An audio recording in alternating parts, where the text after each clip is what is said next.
welcome to In My Mug, episode 322 on Monday the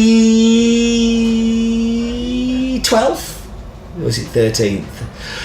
Of January 2015. I am your host, Stephen Layton. Welcome to In My Mug and welcome to the news, even if I have got the date a bit confused. It is the 12th, isn't it? Yeah, it's the 12th. Let's get on with the news. Steve's super special secret stash has been amazing. The feedback from golden ticket winners has been good. I've seen lots and lots of pretty Instagram pictures of them and all.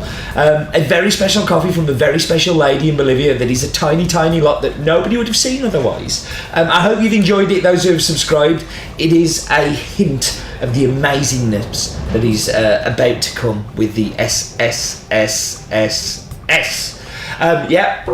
This week's map bit you're going to love. I'm going to have to speed through because the map bit is extra long, but you're going to see why when we get to it. And I am off to Kenya next week, so In My Mug may be a bit all over the place. I'm going to have to record it early and record one before I go out, and I might try and record one while I'm there. But anyway, it's all going to be a bit unusual, but hopefully in a good way. And that was the news. So we should go to focus on, and this week I'm going to focus on the varietal called Canario.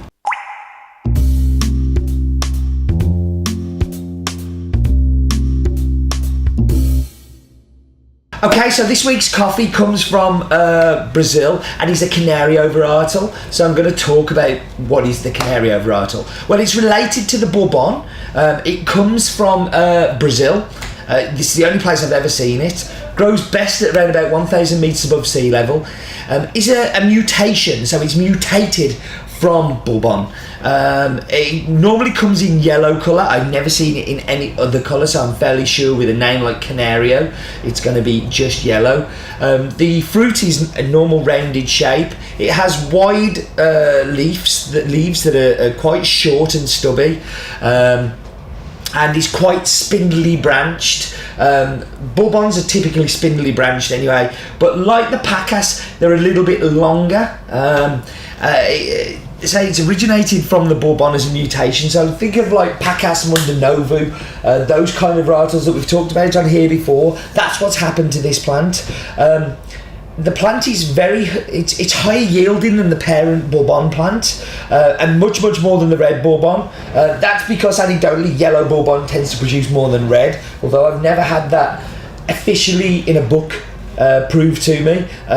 Every producer I've ever spoken to has said that, but there is a downside. So the yellow Bourbon and this Canario is a little bit more susceptible to pest and disease, is a little more spindly, as I've already said, in its appearance, even so more than the Bourbon, which makes it more open to damage from strong winds. Can you hear the wind here? Strong winds here. Canario would not grow in Stafford.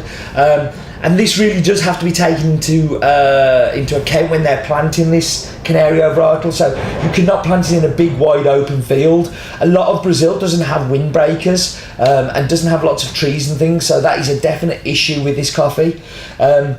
Bourbon, so this coffee has very close links to SL28, Typica and Caturra, and Canario tends to produce a delicious cup. It's much lower yielding than other plants, although it's more higher yielding than the red Bourbon. It's still fairly low, and it tends to produce stunning cups. I've only seen 2 Canarios, but both of them are some of my favourite coffees in the world. The typical cup characteristics are bright acidity, certainly brighter than Bourbon, but still balanced, still typically sweet, tends to lend themselves very well to espresso-based coffees, and particularly to those people who like a little bit more character in their cup. And that was the focus on Canario.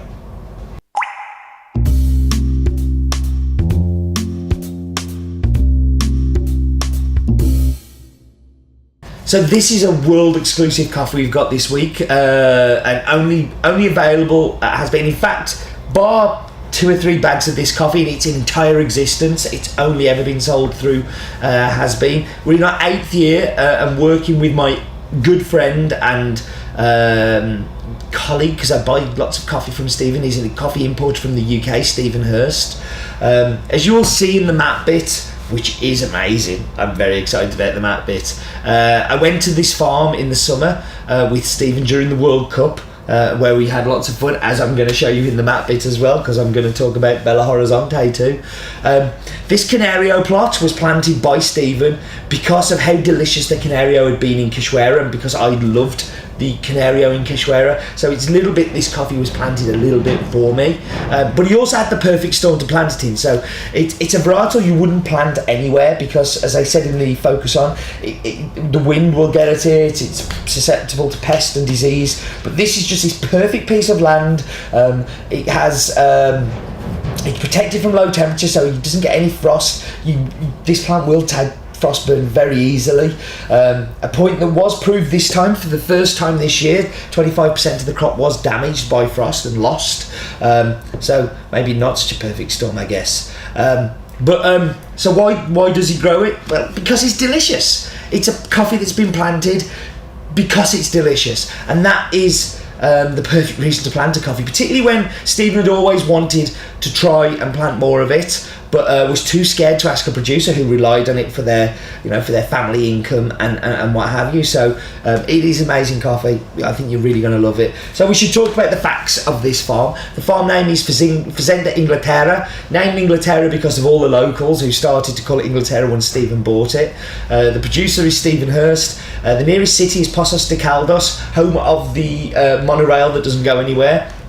The region is Minas Gerais, in the country of Brazil. The farm is 10 hectares, of which only 5 are dedicated to coffee. The other 5 is eucalyptus trees. It has an altitude of 1,200 metres above sea level. This varietal is Canario. We do have a Bourbon from here coming later on in the year too, and it is a pulp natural. So the Matt bit that I've been very excited about, I think we should go see it.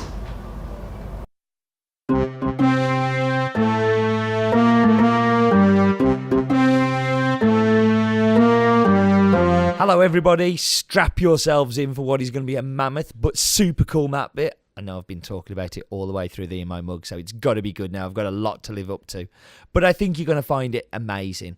We are going across the Atlantic and we're going to South America, and we're going to be going to Brazil. So Brazil is a huge country. Like, Brazil is bigger than most continents. I realised this when I was travelling around it. But Brazil's motto is Ordem el Progresso, meaning order and progress. From what I saw there wasn't a great deal of order. Although they are getting better, so maybe there is progress. Maybe they're focusing on the second one first. So we're going down to Minas Gerais. Now, Minas is it is the hub of amazing coffee for me. And in the heart of it is Belo Horizonte, which is the 6th largest city in Brazil. And it is massive, 2.4 million, and it's the 6th biggest. It gives you a good idea of how big a place it is. And the reason I'm focusing on here, because it's the capital first of all, but it's also where I went to go and watch England against Costa Rica in the World Cup, which I'm still harping on about. It's also my opportunity to apologise to Bello for anything that I did, and I'm sure I did stuff. But let's go down to the farm.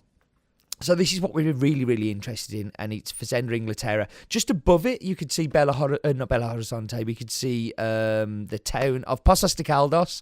But this is me and Stephen when we were there. I miss my red hair a lot. I look really cool with red hair. So there's Poços. You can see it just in the background. And there is the farm. Now, Google Earth, for some weird reason, on this day, was being amazing.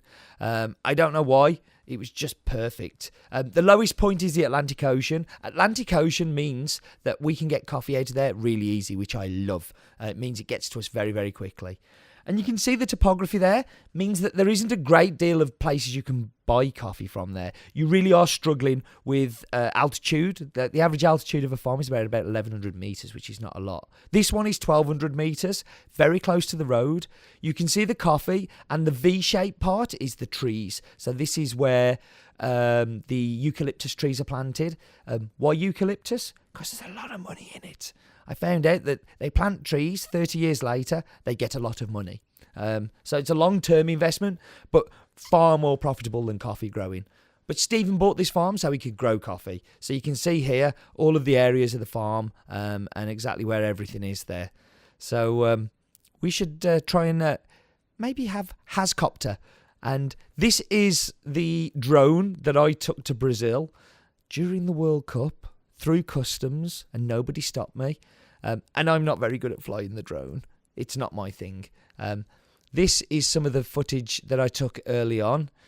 This is the later on. So you can really see the eucalyptus trees there and the kind of shapes that are formed from those trees. It's very farmed.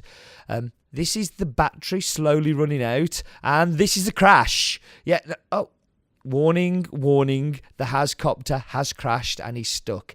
And was stuck there for 46 minutes while the camera carried on recording. And a man climbed up a tree and hit it with a stick. You cannot believe how high it was. It really was up in the trees. To prove I was there. Yeah, and I am pointing at the man that is a hero that climbed the tree and earned 3 weeks' wages for fetching that for me. That little experience cost me 3 weeks' wages. I just gave him every single penny I had in my pocket to say thank you. And he earned every single penny. But look at that, just amazing views from Google. Like, why can't they do that all the time? It's so good. Just have one last swing round here so we can go in and really get a feeling for the V and just all of those things that we've seen there and all of the coffee. It's the coffee to the part to the right is the hill where the Canario that we're drinking this week is from. And that was the fairly in-depth map bit. Told you it was good, didn't I? We've got to power through. We should go. Roland, short fact, please.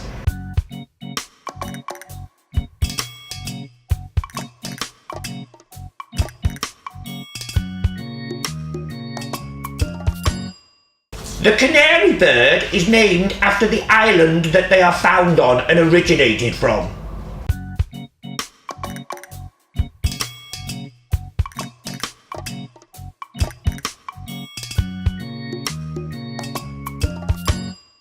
Why is he talking about canaries? Crazy man.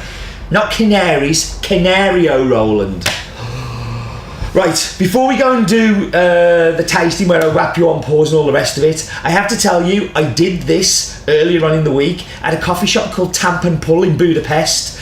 We did a cupping, and at the end I brewed a couple of Chemexes of this coffee, and I got all the staff who've been involved in the cupping to give you a descriptor each. I think it went quite well, apart from I kept calling it Cachoeira, which it obviously isn't, it's Inglaterra. But replace Cachoeira with Inglaterra and it all makes perfect sense. None of them corrected me. Oh yeah, by the way, you should definitely visit their shops if you're ever in Budapest. They have 3 shops, Pull. Search it, you will have delicious has-been coffee when you go there. Right, whap you on pause, let's go to Budapest. So we're back, and I'm kind of joined by... Coming in. So we're back, and I'm joined by the crew here at Pull in Budapest. Say hello, crew, to the nice people. Hello.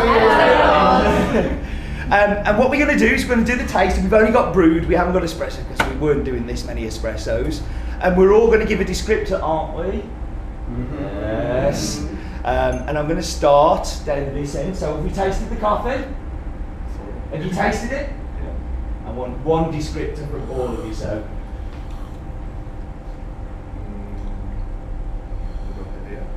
Not bad. It's so fruity.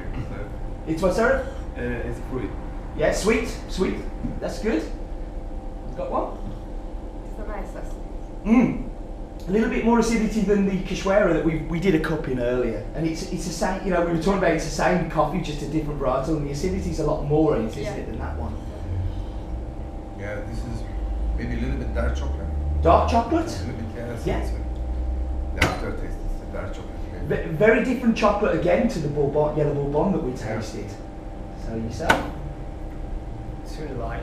Light? And made pineapple, and I don't know, it just kind of like a fruit bomb. I kind of like it. The pineapple part, I don't taste pineapple in coffee very often, but I really do taste it in this one, and it's weird. It's a weird descriptor to have, but I agree with you 100%. And feel a little bit blackcurrant. Blackcurrant, interesting. Again, the fruitiness, it's definitely more fruity, isn't it, than this one that we said we didn't taste any fruit in. Yes. I feel a lot of fruits. Fruits, Yes. again, brilliant, that's great. Fruit taste and fruit of blueberry. Blueberry, interesting, yeah, there's the fruitiness is just, it changes as well as it cools. Sincerely caramel. Caramel? Yes. Yeah, again, it has stuff in common, doesn't it, with that yellow bourbon? Dale? Unripe bananas. Unripe banana. Oh. Taste of unripe bananas. How would invite you? Not from Budapest. Not from Budapest. British taste. Yeah, British palate at work. Lime and hazelnut. Lime and hazelnut, interesting. The nuttiness we saw in this one, and I think it is there for sure. And that acidity, it's something different. Nuts. Nuts, excellent. Speaking of nuts, say hello to the camera, Tilly. He's been on before. That's empty, so I remember also berries, blackcurrants. Merci. Yeah, blackcurrant definitely. There is a black, and there's no hiding. We can still see him hiding there. So. Caramel. Caramel, it's excellent, and it is. I mean, it's for me the descriptors: a caramel. I get that beautiful pineapple that you saw in there. Get a light acidity. I get lots of lemony lime bits, and definite like walnutty kind of nutty flavour on the end. It's delicious coffee, guys. Thank you very much for persevering with me there. Thank you. And do remember, life is definitely too short for bad coffee.